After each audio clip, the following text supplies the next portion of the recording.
जय माता दी। हर हर महादेव। राधे राधे। दीपक की बत्ती का पूरा जल जाना और कई बार दीपक की बत्ती का नहीं जलना, भस्म हो जाना भी क्या संकेत देता है। देखिए, दीपक हम सभी प्रज्वलित करते हैं, सुबह शाम कोशिश करते हैं, कुछ भी नहीं कर सके तो भगवान के आगे दीप प्रज्वलित कर दे। दीपक में सभी देवी देवताओं को ओज बसता है, तेजस्व बसता है, प्रताप बसता है और साथ ही कई बार देवी देवता इस दीपक में ही हम सभी को दर्शन देते हैं। ऐसी स्थिति में दीपक पूर्ण रूप से जल जाए तो मन कहीं ना कहीं पूर्ण रूप से प्रसन्न होता है। वही दूसरी ओर उस दीपक को जलाने का बहुत अधिक प्रयत्न करना पड़े, हालांकि सब कुछ ठीक होने के बाद भी दीपक इत्यादि जो है मिलावट का नहीं है, जो घी प्रयुक्त कर रहे हैं, और साथ ही जो बत्ती है वह भी ठीक ठाक सी हमेशा से जो आप जलाते हैं वही है, परंतु वह जल नहीं पा रही है, तो मन में अलग अलग तरह की शंकाएं आती है।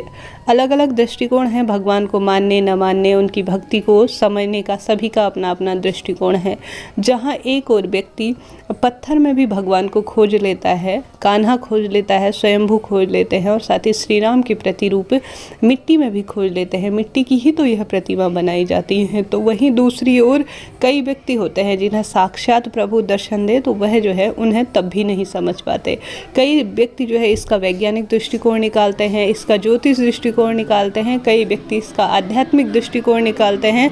सभी का अपना अपना सोचने समझने का तरीका है, भगवान को मानने का अपना सभी का एक तरीका है। तो ऐसी स्थिति में जब ज्योत भस्म हो जाती है, दीपक जो है फूल बनता है, और साथ ही दीपक जो है जो बाती है, जो घी है, वह पूर्ण रूप से खत्म हो जाता है, तो यह भी एक विशेष संकेत के रूप में जाना जाता है। देखिए, ईश्वर की भक्ति है, वह किस रूप में प्रभु को माने, किस रूप में आप उन्हें समझे, आपके दृष्टिकोण के रूप में है। कई लोग जो है कान्हा की सेवा करते हैं तो वह देखते होंगे आप कान्हा को एक मातृत्व रूप में देखते हैं, उन्हें कान्हा मुस्कुराते हुए दिखते हैं, उन्हें कान्हा जो है रोते हुए दिखते हैं, उन्हें खिलाते हैं, सुलाते हैं, पूरी उनकी दिनचर्या करते हैं। कई लोग इस चीज़ को मूर्खता कहते हैं, कई लोग कहते हैं यह क्या कर रहे हैं, एक पत्थर को, एक मूर्ति को जो है वह इस कार्य में लगा रहे हैं।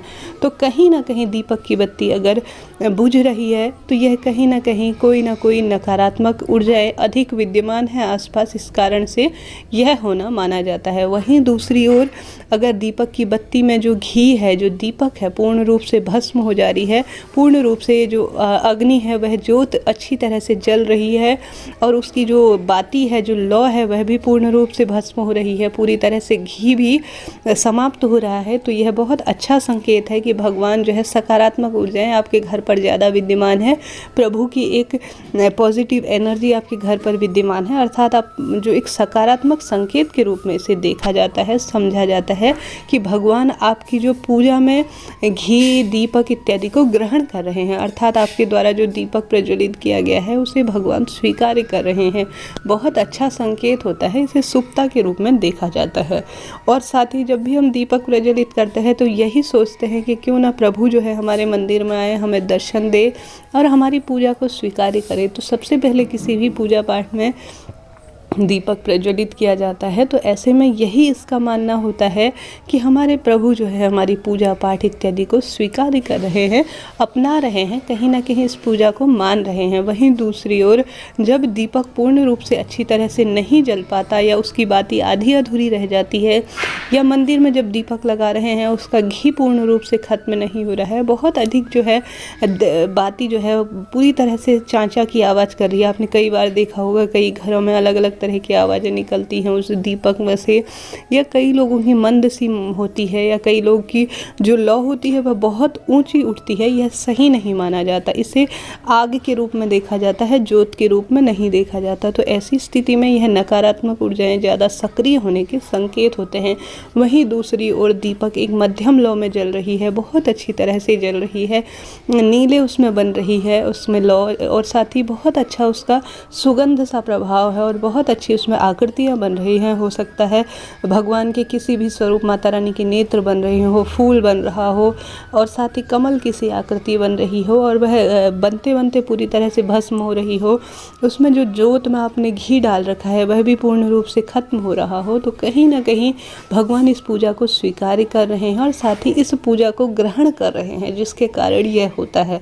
परंतु यह हमेशा भी नहीं होता। आपने देखा होगा कई बार तो आपकी बत्ती बहुत अच्छे से जल जाएगी, कई बार वही बत्ती अधूरी अधूरी रह जाती है, कई बार वह घी पूर्ण रूप से खत्म नहीं होता, जबकि वही उसमें बाती है, वही उसमें घी है, वही दीपक लगाने का तरीका है।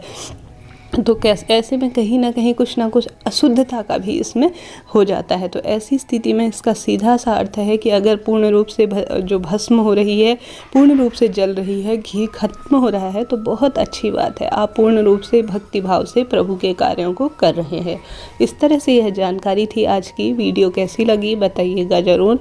मन में कोई सवाल हो ज़रूर पूछ लीजिएगा, मैं जवाब देने का पूरा प्रयास करूँगी। माता रानी भगवान शिव आपकी सभी मनोकामनाएँ पूर्ण करें, घर परिवार पर उनका वास हो, ऐसी प्रार्थना करती हूँ। जय माता दी। हर हर महादेव।